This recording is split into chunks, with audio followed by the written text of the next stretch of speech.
All right, how you doing? I'm Jon Sciambi from ESPN, and welcome to our SABR Defensive Index panel.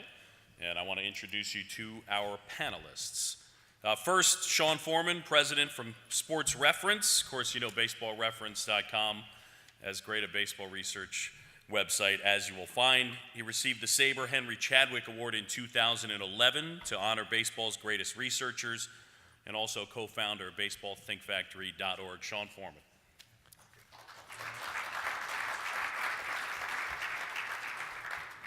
Next, the man that doesn't need any introduction, the president of Saber, Vince Gennaro, author of Diamond Dollars, The Economics of Winning in Baseball. Vince, appreciate you having us all here. This has been a great time so far.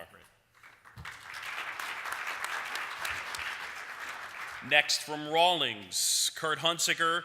More than 15 years he has of experience both sides of the sports sponsorship equation, but one of the reasons we have him here today is being part of the new criteria for the Gold Glove Award. In 2011, he launched the Rawlings Platinum Glove Award, which is now presented by Saber. His fans got to participate, and he's going to have some interesting stuff to tell us about how the process got changed, the criteria got changed for the Gold Glove. Kurt Hunzeker from Rawlings. And then from Baseball Info Solutions, he tried to say, Ben Jedlovec, VP of Product Development and Sales at BIS. He guides the company's research and sales efforts. Also, along with John DeWan, co-authored the Fielding Bible, Volume 3, in the spring of 2012. Now, real quick, John was not able to make it here. Yeah, unfortunately, John sends his apologies. He had wanted to be here, but he had a friend of his pass away very recently, and he had to jet for a funeral. But I'll do my best to fill his shoes. Okay, let's get started here. Guys, the jumping off point where I really wanted to begin, the Gold Glove and the change in the criteria for the Gold Glove. Vince, let's talk a little bit about, I guess, winter meetings 2012 in Nashville, and you and Kurt got together to talk about possibly altering the way the Gold Glove would be judged. Tell us about that. Well, that's right. In Nashville in December of 12, Kurt and Mike Thompson from Rawlings and Mark Appelman and myself met with each other to discuss the possibility, and I think we really at the same time pretty much had a similar idea that there might be an opportunity here to make the criteria perhaps more contemporary. As you know, from the very beginning, the criteria for the Rawlings Gold Glove Award was managers and coaches voting. And, Kurt will speak to this, but it was clear that there was never an attempt or any interest in abandoning that.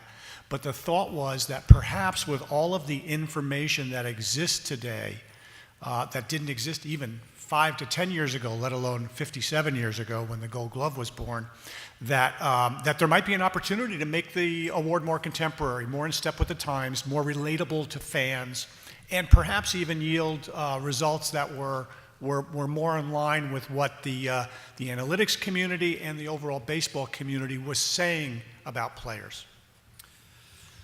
Yeah, I mean, we kind of snuck away and grabbed a beer, as all good ideas kind of come from.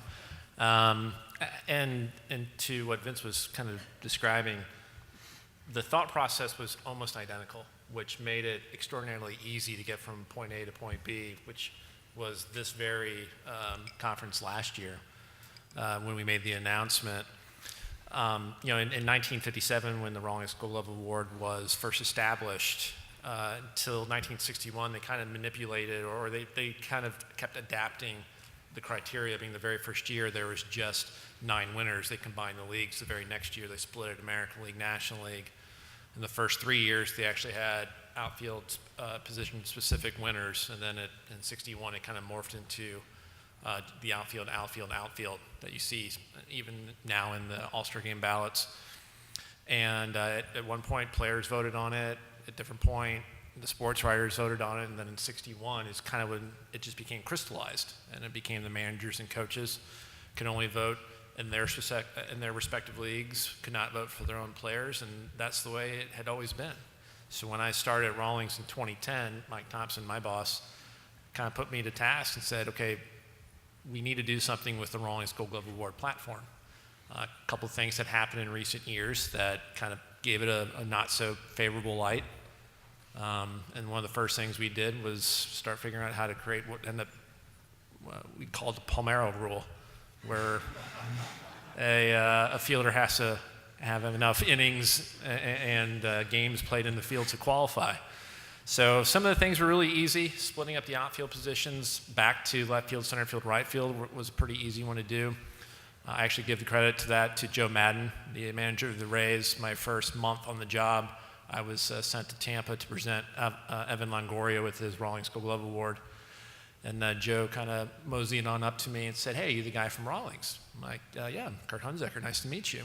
And he goes, and he used a little bit more colorful language than I'll use here, but he says, "Why do you have outfield, outfield, outfield? Because I would have at least one other guy with me." And he's pointing at Carl Crawford.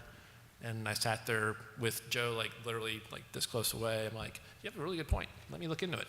And then in 2011 is when we split up the outfield. So we were always looking to bring the platform up to date. I mean, if you haven't changed it since 61, considering how the whole world's changed, I don't know how many times over, especially when you look at baseball and the advancement of statistics and sabermetrics, I was a very open audience to what Vince and Mark were talking about or proposing. Sean, when you look at the Gold Glove winners, how'd they do? I think pretty much any analyst who looked at it thought it was a much better set of selections. I think, the traditional the previous voting results, you often see a bias towards better hitters, just name recognition sorts of issues, and also, the coaches and managers. I mean, they're still involved in the selection, but they're seeing some of these players for only 6 games in a season, so it's impossible to do a great evaluation. I think you get a little bit of an ESPN effect where people who make a lot of diving stops and and have a lot of highlights and web gems and get boosted up in the voting. So I felt very good about the results. Ben, what'd you think? The same thing. I mean, we've been doing our Fielding Bible Awards for a few years now, and this was by far the year with the closest alignment between the Fielding Bible Awards and the Gold Gloves. In fact, every Fielding Bible Award winner won a Gold Glove in their respective league. They're only, compared to previous years, it was a huge step forward, and it's a credit to the effort, by the guys sitting right here. Kurt, the last few years before you shifted over, how aware was Rawlings of the Fielding Bible Awards? Because I think most of the people in this room, when you were to go over who are the best defenders in a game, that's probably where most of us would go. So how much pressure did that put on you, and how aware were you guys? From a pressure standpoint, not a whole lot. From an awareness standpoint, about 100%. I mean, it's hard not to. I mean, when that was being portrayed in a positive light, hey, look, this is the right way to do it, and we were kind of looked at as the old school, stuck in the mud way of doing it. I think that helped what I was wanting to do and what I was tasked to do of helping to I don't think reestablish is the right word, but enhance what the Rawlings Gold Glove Award is. I mean, you hear it every day or every game you listen to. Hey, this guy's a 2-time Gold Glove Award winner. Now, granted, I'd like to pay all the announcers a couple bucks to say Rawlings Gold Glove Award, but so for us, I mean, we wanted to make it. I mean, it meant something for the longest time, and I think collectively, everybody in the building, while they might not have articulated it until recently, knew that there was some chinks in the armor, and it was time to step back and reestablish it. And so the conversations were going on internally, and it just so happened a mutual friend introduced me to Vince at that winter meetings, and I think that was the spark that kind of set everything on fire. Vince, tell us what the criteria is and how you guys came up with it, and why you didn't use a metric that's already in play. The SDI is what you came up with. Yeah, right. So, I think Kurt had asked us when we chartered this project if we could, in fact, try to come up with the best of the best. And it wasn't a matter of picking a winner from the commercial metrics that exist today. It was more a matter of blending them in such a way that perhaps we'd have something different, and not to be different just to be different, but different because we could have counterbalancing effects because these measures come at it differently, and there's a line of reasoning that says if you aggregate a number of them together, you might get to a better place than with any one of them alone. I'll let Ben have equal time to dispute that momentarily, of course, because John DeWan did ask me at one point in the process, so you're saying if we have the best measure and you add other measures to it, we'll have a better measure? But anyway, neither here nor there. So we put this committee together of 7 people who were either experts in fielding measurement or in sabermetrics or in measurement in general. And that committee worked through about a 3 or 4 month period of vetting different metrics, and we ultimately came up with 5 measures that comprise the SDIs that exist today. Defensive runs saved, which is the Baseball Info Solutions measure from Ben and John DeWan. Something called RED, runs effectively defended, which is the brainchild of Chris Dial, who did some early pioneering work in defensive measurement. UZR, which I'm sure most of you are familiar with because it tends to be one of the oldest and most widely used defensive measures. Total zone, and defensive regression analysis, which is a measure that was developed by Michael Humphreys, the author of the book Wizardry. So those 5 measures are aggregated together with their own weights to create ultimately the SDI. All right. Ben, let's talk a little bit about where defensive metrics are today as a percentage assessing the reality of performance. Where do you think defensive metrics are right now? I mean, they've come so far, and even the past decade, it's really incredible. I think, even 10 years ago, we would have said, you've got your hitting metrics at, a certain level of accuracy, depending on exactly how you measure it. Your pitching metrics made some improvements, in the last, with the advent of Saber, or the increasing popularity of sabermetrics and this whole analytical movement. And defensive metrics had lagged behind. And it was a data issue, right? We had putouts, assists, and errors, and beyond. There was a little bit we could do with that, especially if you looked at it on a play-by-play level. And a lot of people made a lot of great strides there, but it was really just a data issue. And a credit to John DeWan and Bill James and Project Score Sheet and Stats Inc. and the movement to collect more information. We started. That allowed us to build better metrics, and we've come a long way. And we've measured it at this point where we've measured it, and we're confident that defensive metrics are at the point pretty close to the level of a lot of offensive or pitching metrics.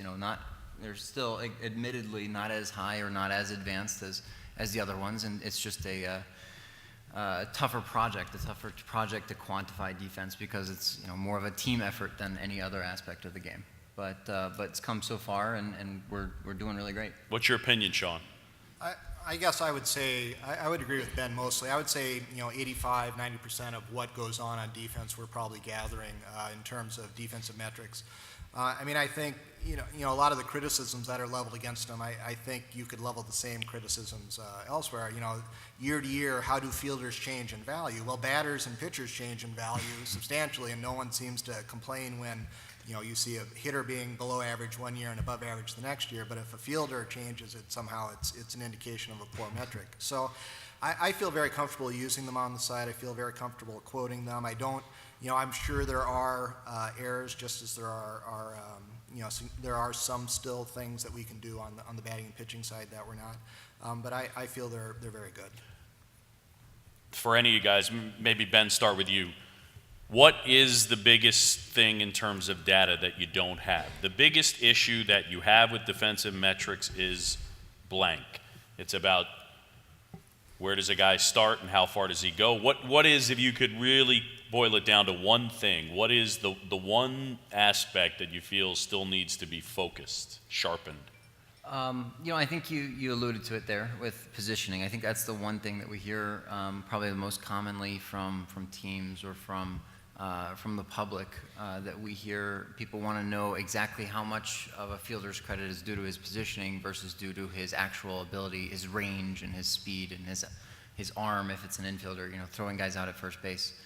Being able to break it down more. So, in fact, we actually, with the metrics we have now, you could say, one perspective is that we are crediting them for their positioning and their range and everything else. We're just not able to break them into individual pieces. And you could argue that, positioning maybe certainly is certainly more of a team effort than necessarily an individual player, but that varies from player to player and team to team as well. So it's not going to be easy by any means, but some new data there is probably the next big step that we could take forward. Kurt, one of the things that popped into my head before we started to do this, and I apologize for not preparing you for this question. You given any thought to giving a team Gold Glove award, to giving an award to the best defensive team? I know this guy has. Yeah, Kurt, how are you thinking about that? I'm here to help, guys. Obviously we've had the conversation. It's so linked to an individual award, and since this kind of rebirth, or whatever you want to call it, is still 1 year old, I think when we want to get some legs underneath it. I am by no means against it, and actually, something that Ben said that, and it's one of the kind of the catchphrases Vince, Mark, and I came up with when we were kind of putting everything together last year is, what are we trying to do? And from our standpoint is, the managers and coaches are still prominently involved. But what you're starting to see now, especially with the likes of, Freddie Gonzalez and Mike Matheny and a handful of others who are really using the shifts and are dedicating themselves to the defensive shift, and they have a infinite better understanding of the statistical analysis, and they're playing the numbers now. So this idea of the art of fielding, and that's what the eyeballs see, and that's what the managers and coaches see. And yes, unfortunately, sometimes they only do see a team maybe 6 times a year, and if a guy's hurt, then 0. But you marry that with the science, and that's where I think everybody in this room, and then the SDI panel in particular, is really going to continue to enhance not only the Rawlings Gold Glove Award platform, but this entire community. I think the more that we can make this really defensive centric and start ending that guy won a Rawlings Gold Glove Award because he batted .350 this year. That's the kind of thing that makes me shudder. But I do think at some point, because of what these teams are doing, and Joe Madden would love to have a defensive team award. I win it every year. I know, exactly. And it's probably the reason why. Yeah. I think we'll eventually get to that point. I just don't know when. Not to lead the witness, Sean, but when you look at individual metrics, the issue is sort of peeling apart how does one guy affect another. But in terms of team defense, you got a pretty good idea. The accuracy of team defense, you can't really overstate, correct? Right. With team defense, at least, you don't need to know where the ball was hit. You can just say how many balls did they turn into outs, and that's really kind of the basic, the basic understanding of team defense. So, where it gets hard with individuals is how do you allot that to different individuals. And the issue of positioning, I think that's a very interesting question because, is Darwin Barney, one of the greatest second base years of all time, or is it because the Cubs were positioning him? And should we credit the bench coach, or should we credit Darwin Barney for that? So that's, I'd still call that an open question.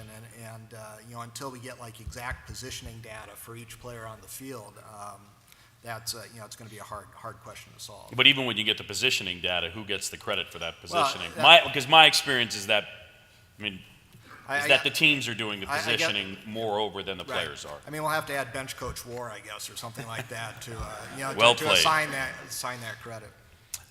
As far as go ahead. Real quick on that, I think one of the things that totally a random analogy, but I've heard it as it relates to this is the crew chief versus the driver of the car. The crew chief's kind of dictating strategy when to come in the pit, but there's a guy driving the car still. He's staying out of the wall, and so I think that's I've heard that analogy. I don't know if I buy into it enough. On positioning? On positioning, that it's still the guy who has to go get the ball. He might be positioned there, but he still ultimately has to go get it. But if they put him in a spot that's closer to where the ball ends up getting hit.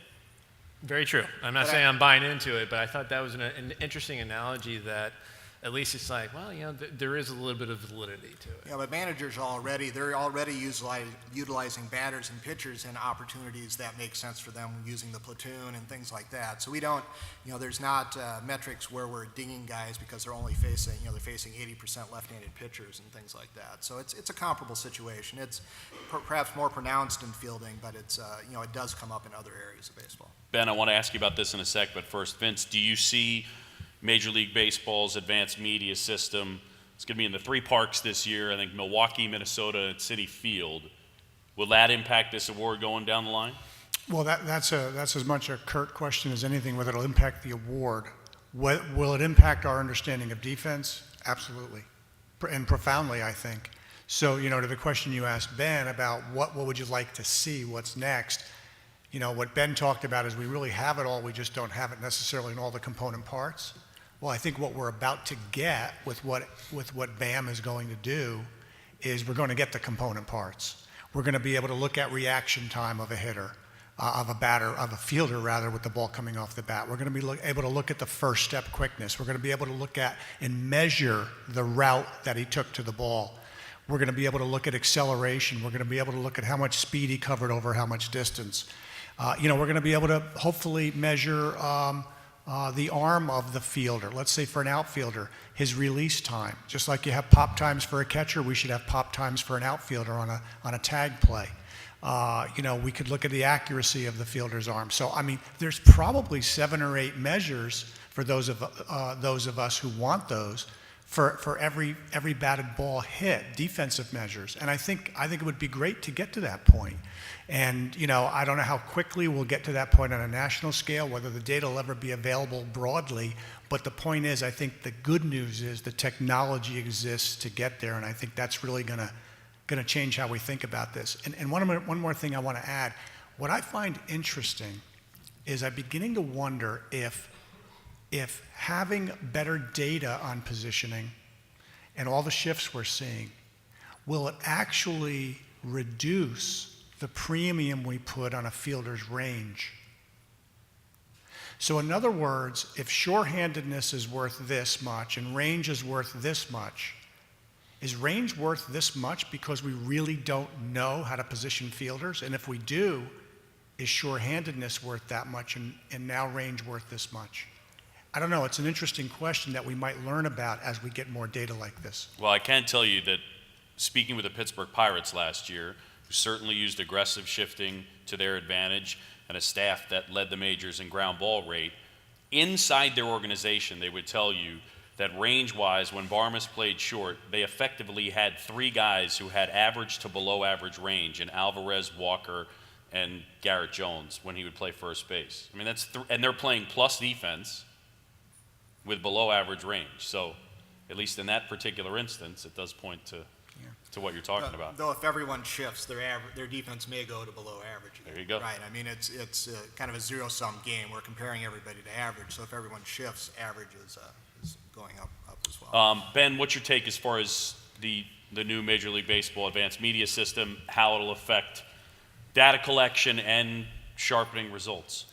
I think, Vince, you used an interesting word, we, several times. And I think that's a good question. And I don't think all of that's been worked out. And I don't think anybody has a firm answer from my understanding.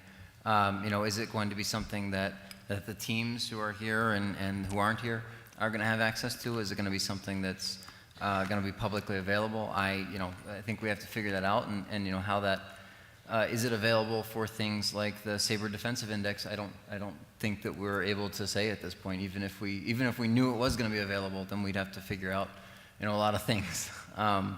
So it was certainly an interesting data set, and it will certainly, whoever has access to it, it will certainly improve their understanding of defense and fielding overall.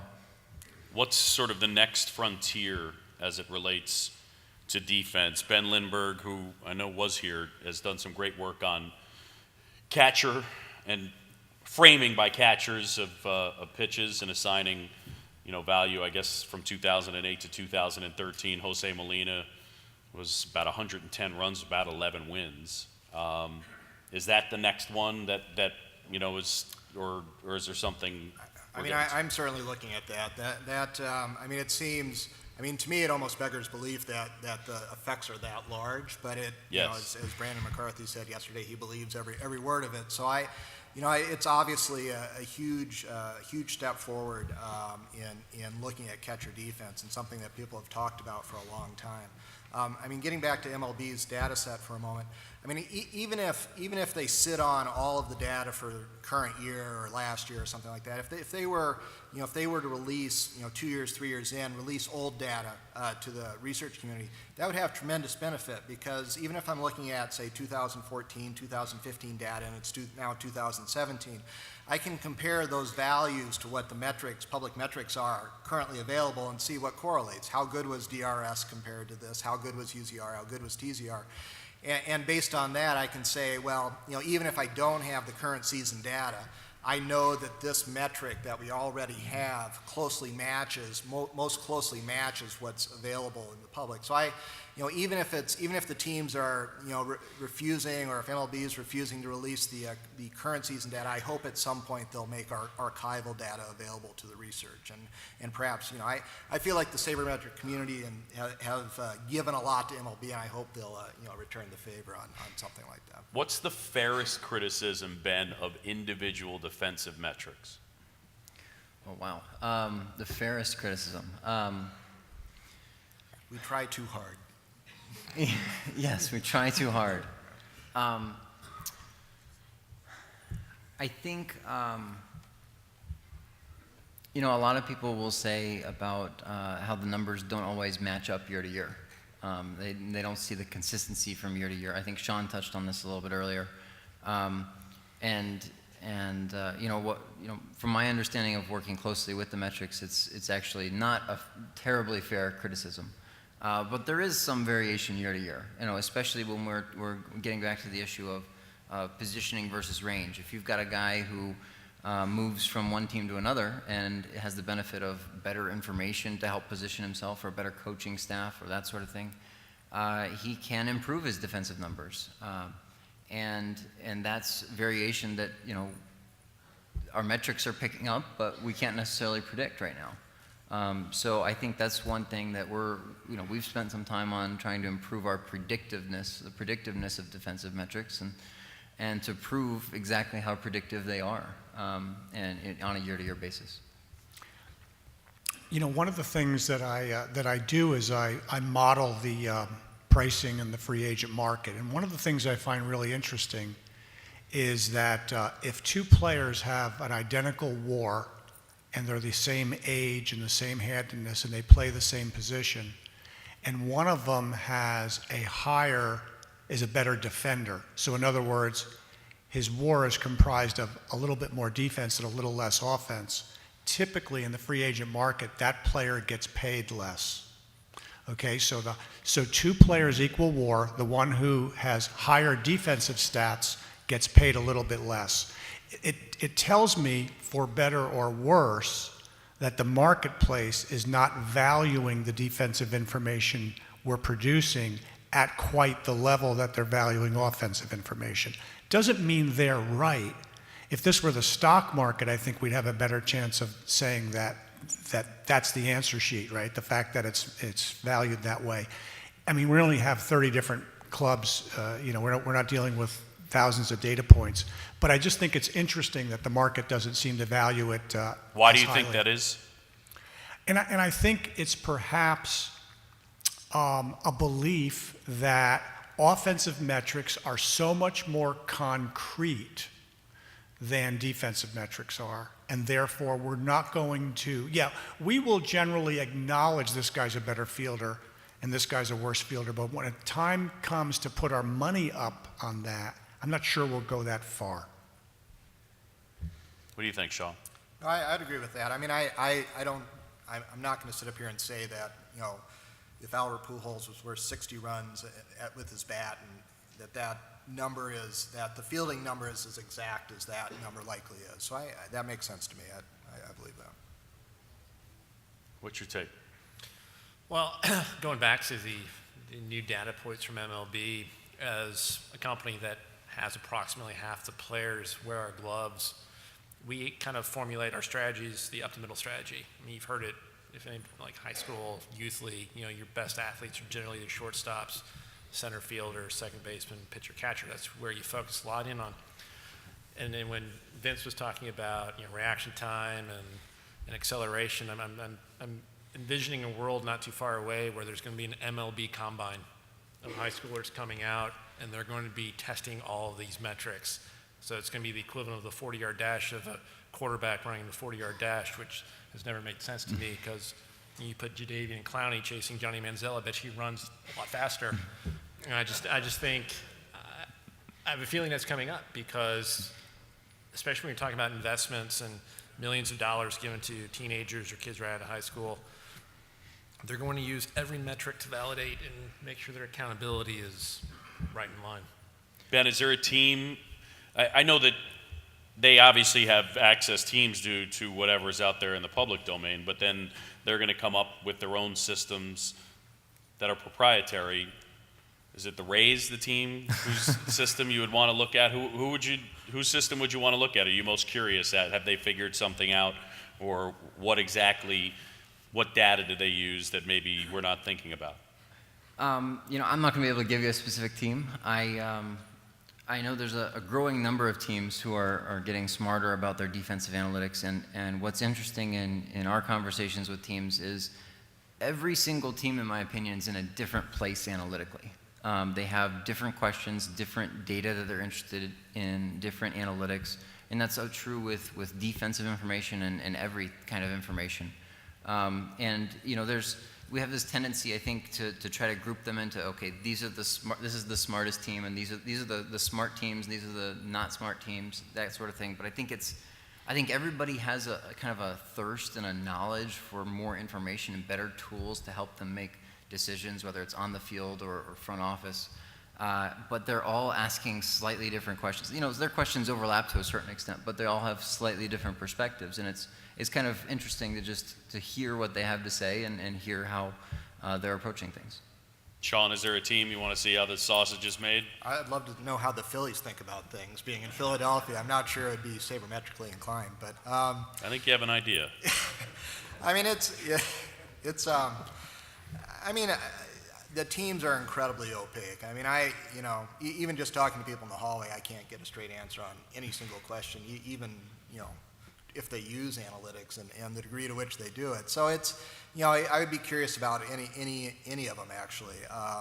But I'm sure, I know the Red Sox are up there. I know the Rays are up there. I know, the Indians and all the usual suspects are working very hard at it. So it's, it's an interesting question, and as I said before, I would like to see a little more transparency. I don't think we're dealing with state secrets here. We could answer a few questions every once in a while, but it's certainly become an arms race, and they're treating it as such. Speaking of opaque, I once asked a team a year ago, are you one of the 5 clubs that has Field FX installed in your ballpark? And they said, well, how do you mean that?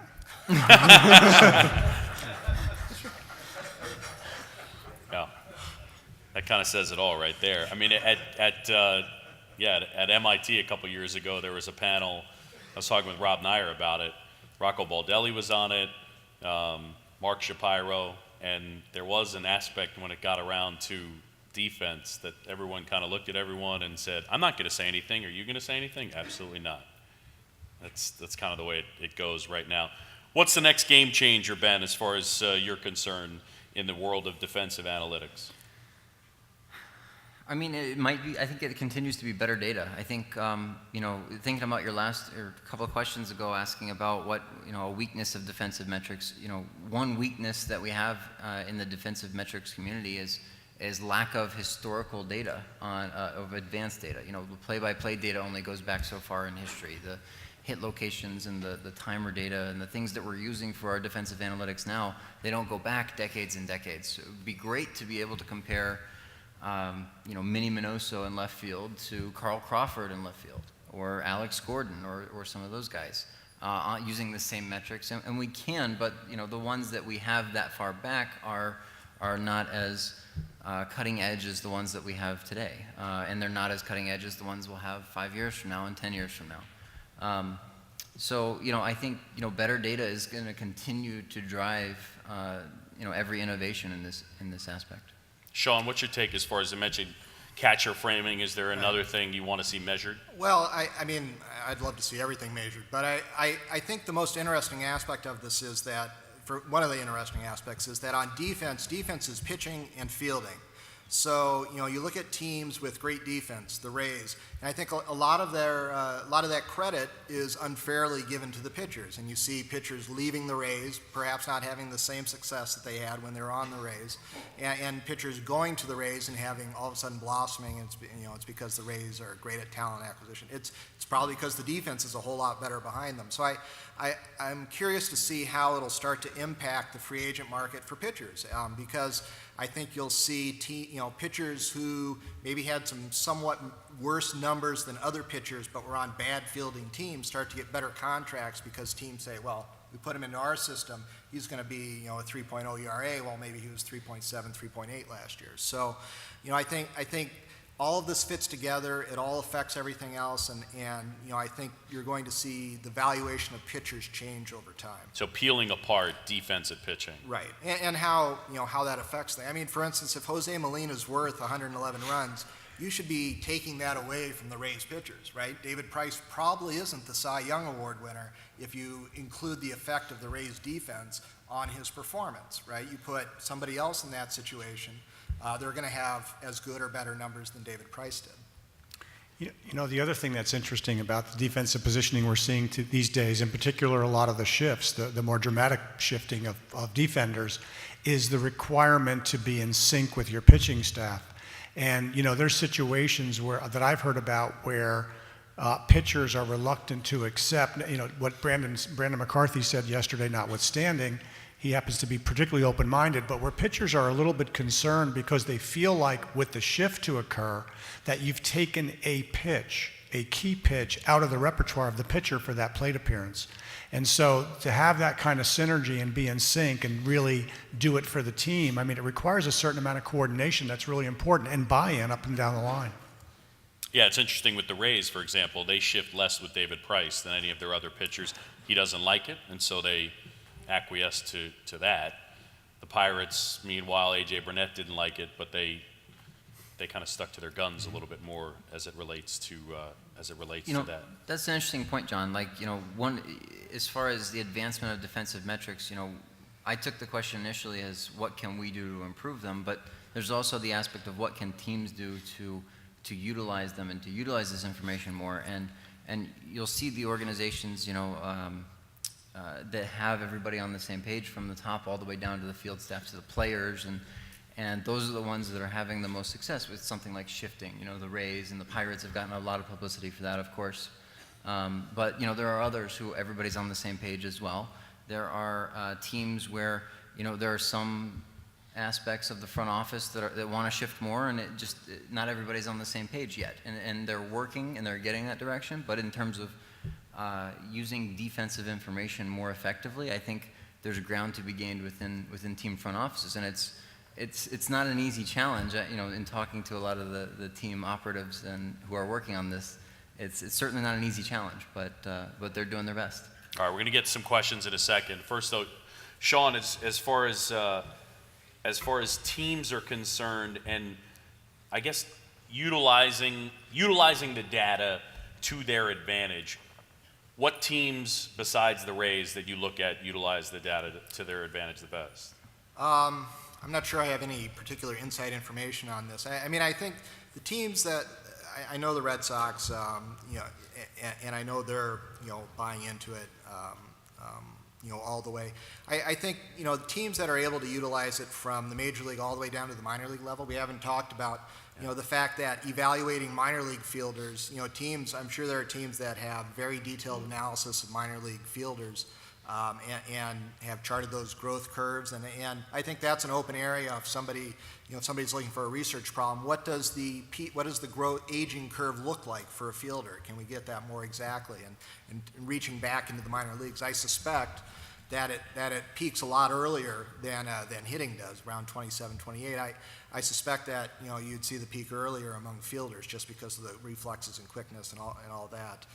So I think that's looking at that aspect, looking at minor leagues, how players grow in their fielding and things like that would be an interesting problem to solve. I want to go back though to this perhaps paradigm shift where all of the great positioning information that we're going to get, batted ball information, and maybe not until 5 years from now, really changes all of this, and it changes the aging curve because, again, perhaps range won't be as important.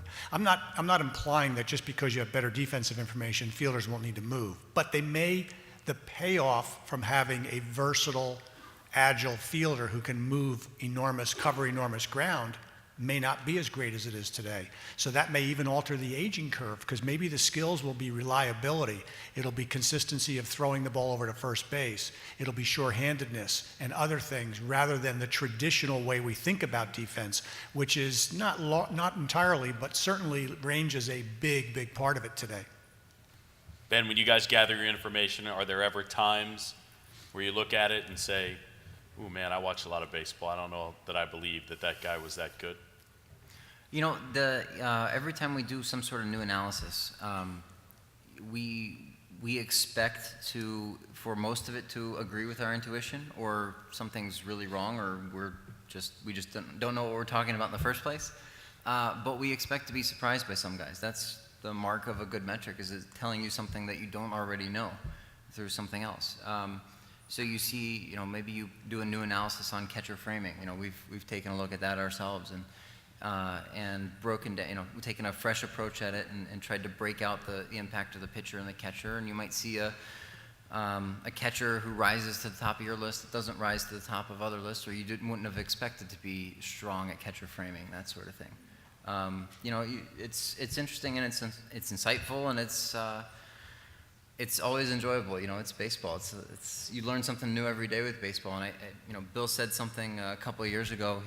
Bill James said, every time you see a baseball game, you see something you've never seen happen before. Or he quoted somebody saying that. I think that's been said many times over the years. And if you actually sit down and look for it in every game, it turns out to be true more often than not. So. The other aspect of fielding that I'm really curious to see how this plays out over the next 4 or 5 years. The positioning has gotten so extreme, and I suspect will get more extreme, is when are the offenses going to adjust to this extreme positioning? When are we going to see a slugger with 50 bunt singles? Because, really, they have nothing to lose. If they're successful 60% of the time, that's a 1,200 OPS, which is a pretty good player. You'd have to. There are only a few players in the majors who are capable of doing that. So, I think offenses at some point, if they become so good at taking away hits, are we going to see more spray hitters? Are we going to see more bunt singles from these sluggers? So I look forward to seeing offenses finally responding to these defensive changes. All right, I think we'll take some questions from the audience. I'm sure we got a lot to get to. Where are our microphone men? All right, back there, we got a question. Go ahead. There had been mentioned that Joe Madden had some feedback in regards to the new process. Have you heard anything back from any players in specific that had any concerns about the new ratings? You want this one? Yeah. Actually, we've at the Rawlings Gold Glove Award dinner banquet where the awards were presented. So now we're dealing with a pool of winners. So take that into consideration.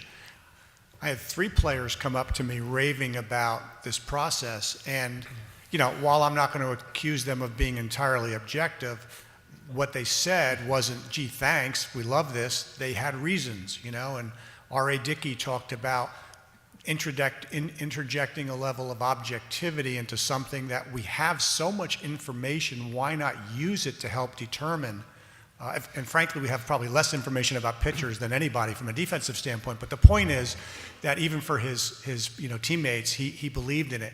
I thought Eric Hosmer had a fascinating point when he mentioned that he said when a base runner gets to first base on against us, the first base coach will invariably tell him, do not get a secondary lead because Salvador Perez will pick you off. So his point was, when a runner on first doesn't go to third on a base hit to right field, are you giving the catcher any credit for it? Now think about that. Think about how far into this his head is to be thinking that way as a player in the game. I mean, I thought that was an incredibly insightful comment.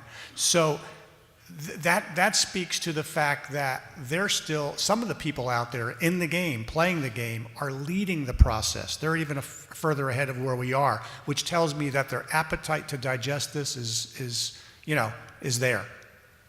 And the third person who came up to us at the ceremony was Nolan Arenado. Rookies typically, few and far between, have won a Rawlings Gold Glove Award. And, he had an amazing year. Doesn't matter if you watch it with your eyeballs, if you looked at the stat sheet. I mean, he had an unbelievable year. And I think, and I probably want to take a couple steps back. This is a book, and we're in the middle of the book. I think one thing I forgot to mention before was the balloting process that we do with the teams. It's not a trade secret by any means. Prior to 2010, it was honestly a sheet of paper with 9 lines, sign here. In 2010 is when we started incorporating a resource guide, which really stems from having discussions with a lot of the PR directors, because we would send the Rawlings Gold Glove Award ballot, and then invariably the manager's like, get me the latest issue of whatever, just so I can look up the stats. So we kind of package everything together to make it easy for them to kind of see everything in one fell swoop. Basically, we took a step out of we helped out the PR guys with compiling the stats.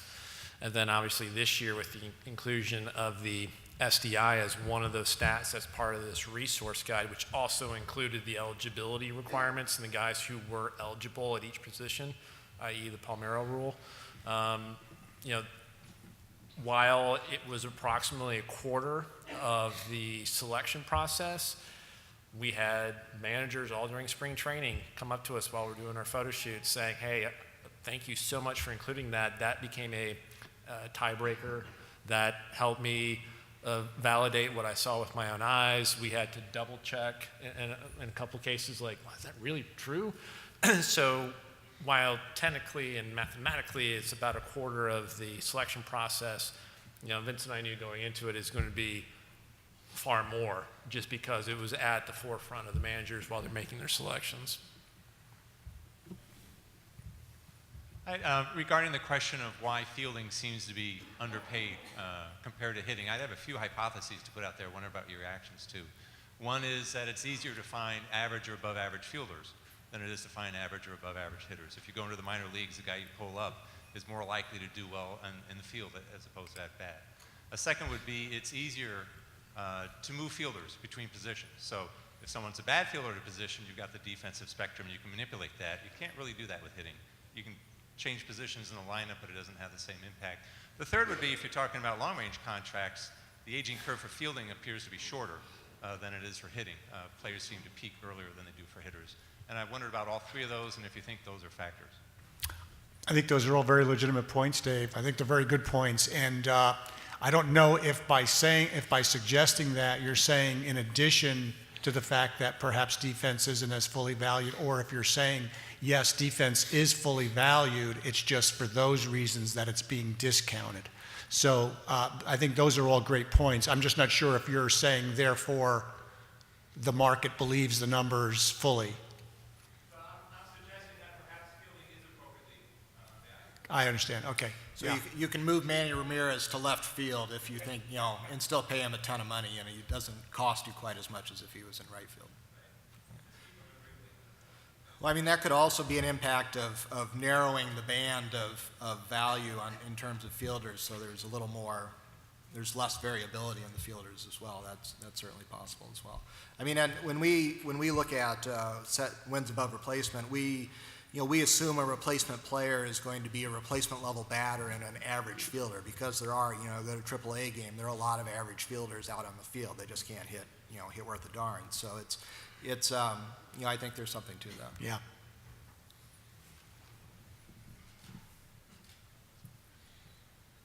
There's been a lot of advancement with the catcher framing, but I hear announcers all the time say catcher X calls a great game. Is this something that's being researched and being quantified, if it even can be? I actually had a thought on that.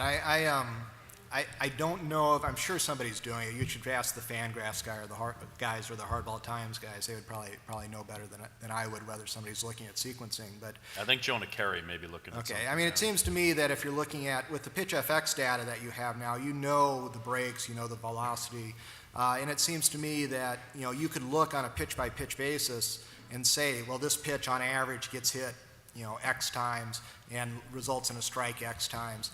And you know, if the pitcher's value varies from the sum of those individual pitches, it seems to me that could be an indication of, you know, either deception or sequencing, proper sequencing of pitches. So I think you could get at that. I'm not aware of anybody who's actually tried to get at that. So if you're, you know, another research problem that if you want to take a whack. That's a difficult one, though. To me, it does get towards the positioning part of it, because in speaking with pitchers, I think that a lot of a catcher calling a good game it's not as if the pitcher doesn't have an idea of what he wants to throw. It's about being on the same page and trusting the guy so that you can just stay in that mode, in sync, and that helps the pitcher. But it's not as if the pitcher's getting back on the rubber and saying, I have no idea what I want to throw here. Hey, great idea. So I don't, and in the same regard, Ben, back to what we were talking about with positioning, you know, again, I deal with guys who played and talk to them about it. It's hard if a team is positioning a guy to sit there and he continues to get at balls because he's positioned properly. It's hard to sit there and assign value to the catcher for calling the pitcher, and in that case, the player for being put in a position that he's being told to go to. Right. No, there are going to be some especially difficult aspects of defense. You can't. Maybe in 100 or 200 years we'll be able to get inside their heads and know exactly what they were thinking. But until we invent that kind of FX data, I don't know how we're going to do that otherwise to figure out who to credit on the positioning or in the pitch sequencing aspect. You know, is it the pitcher noticing something in the batter's body language that he's able to take advantage of and know that an inside pitch is going to work this particular time? You know, without getting inside their heads and knowing exactly what they're thinking, it's going to be difficult to quantify for sure. We can try. But even if you quantify it, what's the baseline? Right. To your point, it's like, is the baseline a random array of his pitch repertoire, or is the baseline what he tells you he would have thrown had he not gotten any suggestions? And you don't know what that outcome of the other option is. Right. You know, if he would have thrown a curveball instead of a fastball, you don't know what would have happened then. Or even how big the effects are, right? I mean, we might be talking about 2-3 runs over the course of a season. So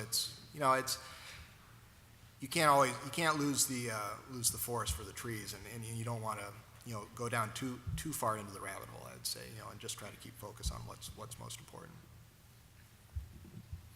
You were talking about year-to-year changes in fielding statistics, and I had a question specifically about giving credit for arm strength.